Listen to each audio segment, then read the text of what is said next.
इस्लामी इतिहास में कुछ ऐसे शासक हुए हैं जिनका नाम सिर्फ ताकत की वजह से नहीं बल्कि इंसाफ, तकवा और अल्लाह के डर की वजह से लिया जाता है। उन्हीं महान शासकों में से एक थे नूरुद्दीन जंगी रज़ी अल्लाहु अन्हु।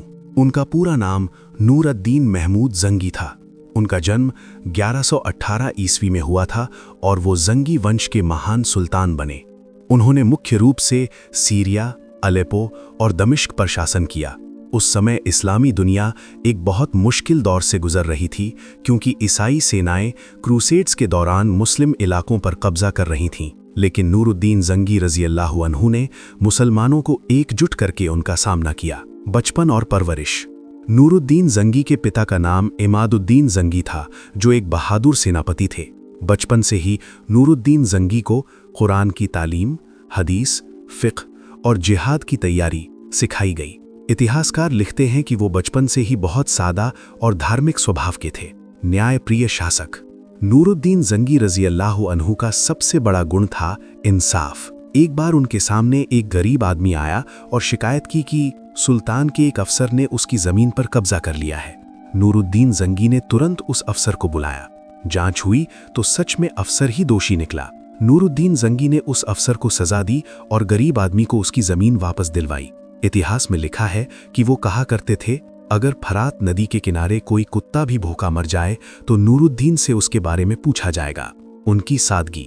इतने बड़े सुल्तान होने के बावजूद नूरुद्दीन जंगी बहुत सादा जिंदगी जीते थे। Interesting fact. इतिहासकार लिखते हैं कि वो अपनी व्यक्तिगत ज़रूरतों के लिए सरकारी खजाने से पैसा नहीं लेते थे, बल्कि वो खुद अपने हाथ से लकड़ी की चीज़ें बनाकर बेचते थे और उसी से अपना खर्च चलाते थे। मस्जिदें और अस्पताल।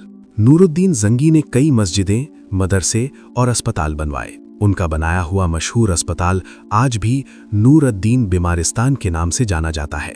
उस समय यह अस्पताल इतना आधुनिक था कि वहां अलग अलग बीमारियों के डॉक्टर, मुफ्त इलाज और मरीजों के लिए खाने की व्यवस्था भी होती थी। सलाहुद्दीन अय्यूबी को आगे लाना। नूरुद्दीन जंगी रज़ी अल्लाहु अन्हु का एक और बड़ा योगदान था एक ऐसे महान सेनापति को आगे लाना जिसने इतिहास बदल दिया। वो सेनापति थे सलाहुद्दीन। नूरुद्दीन जंगी ने उन्हें मिस्र भेजा ताकि वहां मुस्लिम ताकत को मजबूत किया जा सके। बाद में यही सलाहुद्दीन अय्यूबी बने जिन्होंने जेरूसलम को क्रूसेडर्स से आज़ाद कराया। इसलिए इतिहासकार कहते हैं कि अगर नूरुद्दीन जंगी ना होते तो शायद सलाहुद्दीन अय्यूबी भी उस तरह सामने ना आते। मदीना वाला मशहूर वाक़िया। नूरुद्दीन जंगी का सबसे मशहूर वाक़िया वही है जब उन्हें सपना आया। एक रात नूरुद्दीन जंगी सो रहे थे। अचानक उन्होंने देखा रसूल अल्लाह खड़े हैं और उनके पास दो अजनबी लोग हैं। रसूल अल्लाह फरमा रहे हैं, नूरुद्दीन मुझे इनसे बचाओ। नूरुद्दीन जंगी घबराकर उठ बैठे। उन्होंने सोचा शायद ये एक साधारण सपना होगा, लेकिन दूसरी रात फिर वही सपना आया। तीसरी रात फिर वही सपना। अब नूरुद्दीन जंगी समझ गए कि ये कोई साधारण सपना नहीं है बल्कि एक इशारा है। सुबह होते ही उन्होंने फैसला कर लिया। वो तुरंत मदीना के लिए रवाना हो गए, क्योंकि वहीं है अल मस्जिद अन नबवी, जहां रसूल अल्लाह सल्लल्लाहु अलैहि वसल्लम की कब्र मुबारक मौजूद है। इतिहास में लिखा है कि उन्होंने ये सफर बहुत जल्दी और गुप्त तरीके से किया, लेकिन मदीना पहुंचकर उन्होंने किसी को अपने सपने के बारे में नहीं बताया। उन्होंने एक अनोखी योजना बनाई। उन्होंने ऐलान कराया, मदीना के हर जरूरतमंद इंसान को इनाम दिया जाएगा। लोग दूर दूर से आने लगे। हजारों लोग आए और नूरुद्दीन जंगी हर एक का चेहरा ध्यान से देख रहे थे, लेकिन उन्हें वो दो चेहरे नहीं मिले। तब उन्होंने पूछा, क्या कोई ऐसा आदमी है जो अभी तक नहीं आया? लोगों ने जवाब दिया, हाँ, दो आदमी हैं जो मस्जिद के पास रहते हैं और बहुत इबादत करते हैं, लेकिन वो इनाम लेने नहीं आए। ये सुनकर नूरुद्दीन जंगी का दिल तेजी से धड़कने लगा। जब उन दोनों को बुलाया गया तो नूरुद्दीन जंगी उन्हें देखते ही हैरान रह गए, क्योंकि यही वही दो चेहरे थे जो उन्हें सपने में दिखाई दिए थे। तुरंत जांच शुरू हुई। जब उनके घर की तलाशी ली गई तो एक ऐसा राज सामने आया जिसने सबको दहला दिया। उनके कमरे के नीचे एक सुरंग खोदी गई थी और वो सुरंग धीरे धीरे रसूल अल्लाह सल्लल्लाहु अलैहि वसल्लम की कब्र मुबारक की तरफ बढ़ रही थी। असल में वे लोग कब्र मुबारक तक पहुंचकर नौजुबिल्लाह रसूल अल्लाह के जिस्म मुबारक को चोरी करने की साजिश कर रहे थे। ये सुनकर नूरुद्दीन जंगी कांप उठे। उन्होंने तुरंत उन दोनों को सख्त सजा दी। इतिहास में लिखा है कि नूरुद्दीन जंगी ने कब्र मुबारक के चारों ओर पिघला हुआ सीसा डलवाया ताकि कोई कभी भी सुरंग बनाकर वहां तक न पहुंच सके।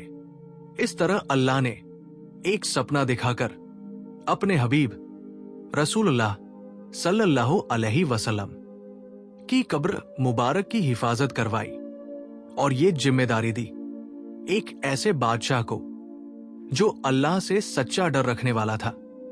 वो बादशाह था नूरुद्दीन जंगी रज़ियल्लाहु अन्हु।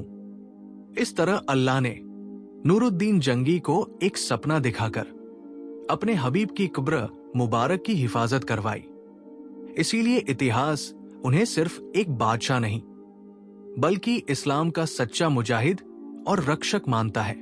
एक और दिलचस्प वाकया, एक बार नूरुद्दीन जंगी बीमार हो गए। डॉक्टरों ने कहा कि उन्हें आराम करना चाहिए और जिहाद के मैदान में नहीं जाना चाहिए, लेकिन उन्होंने कहा अगर मैं बिस्तर पर पड़ा रहा तो मुसलमानों की हिफाजत कौन करेगा? और वो फिर से मैदान में उतर गए। उनकी मौत, नूरुद्दीन जंगी रज़ियल्लाहु अन्हु का इंतकाल 1174 ईस्वी में हुआ। उनकी मौत के बाद भी लोग उन्हें याद करते रहे क्योंकि उन्होंने इंसाफ कायम किया, मुसलमानों को एकजुट किया और इस्लामी दुनिया को मजबूत किया। उनकी सबसे बड़ी विरासत, नूरुद्दीन जंगी की सबसे बड़ी विरासत यह थी कि उन्होंने एक ऐसी नींव रखी जिस पर आगे चलकर सलाहुद्दीन अय्यूबी ने यरूशलेम की फतह की।